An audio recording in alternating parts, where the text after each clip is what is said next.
നമ്മുടെ രചനയൊക്കെ ഏത് വഴിക്ക് പോകുന്നു ഇപ്പം? നന്നായി തന്നെ പോകും. ഒരുപാട് എഴുത്തുകാർ വന്നിട്ടുണ്ടോ ഇപ്പൊ?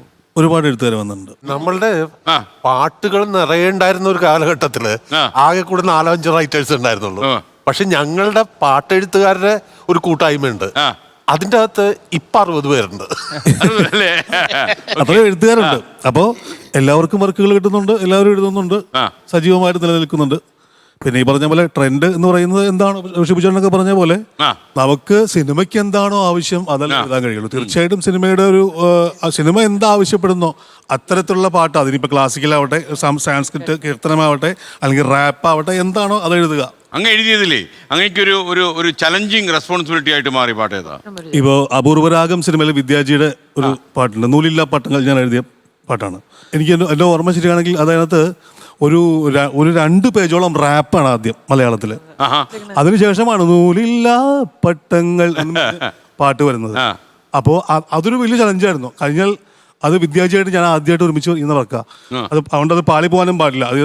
ഇത് എഴുതി ജയിക്കണം, എന്നാലേ ഒരു ഓപ്പണിംഗ് തുറന്നു കിട്ടുള്ളൂ. അപ്പൊ അതങ്ങനെ 2010 പക്ഷേ എനിക്ക് തോന്നുന്നു മലയാളത്തിലുണ്ടായിട്ടുള്ള മലയാളം റാപ്പുകൾ വെച്ച് തുടങ്ങിയിട്ടുള്ള പാട്ടുകൾ ഏറ്റവും നീളൻ പാട്ട് അതായിരിക്കും. പക്ഷെ അത് പലപ്പോഴും ആരും ശ്രദ്ധിച്ചിട്ടില്ല എന്നുള്ളതാണ് എൻ്റെ ഈ പറഞ്ഞ പോലെ. ഞാൻ ശ്രദ്ധിച്ചു. ഞങ്ങൾക്ക് പാടാനുണ്ടായിരുന്നു ഏതൊരു വേദിയിൽ സന്തോഷ് അത് മുഴുവനും എഴുതേണ്ടി വന്നിട്ടുണ്ടാവില്ല, പഠിക്കേണ്ടി വന്നു, പാടണ്ടേ.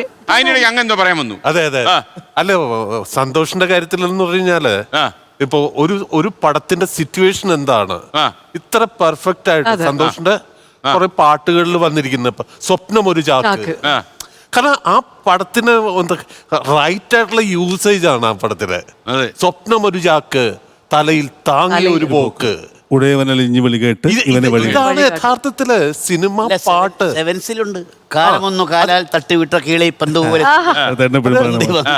അതുപോലെ തന്നെ മഴയെ തൂമഴയെ, എത്ര മോഡേൺ സോങ് ആണ്, പക്ഷേ അത് സൗണ്ട് ചെയ്യുന്നത് അതാണ് പുതിയ. അത് നമ്മൾ അഡ്രസ് ചെയ്യാതെ പുതുതെല്ലാം മോശം എന്നുള്ള ഇതിലേക്ക് നമ്മൾ പോകരുത്. എല്ലാരും അപ്ഡേറ്റ് ചെയ്തുകൊണ്ടിരുന്ന നന്നാവും. അപ്ഡേറ്റ് ചെയ്യേണ്ട അങ്ങനെ ഇരിക്കുമ്പോഴാണ് മരടിച്ചു പോണത്. അങ്ങ് എയുടെ വഴിക്ക് പോയില്ലല്ലോ. ഏയേക്കാൾ വലിയ പരിപാടി നമ്മുടെ തലയുണ്ട്. അല്ല, ഇത് തരുന്ന ഒരു പോസിബിലിറ്റി ഉണ്ടല്ലോ. തീർച്ചയായിട്ടും ആ ഒരു പോസിബിലിറ്റി നമുക്ക് ഉപയോഗിക്കാൻ സാധിക്കണം. ഏത് ടെക്നോളജി വരുമ്പോഴും നമ്മളുടെ ഏറ്റവും പ്രധാനപ്പെട്ട കാര്യം പേടിയാണ് അതിന്.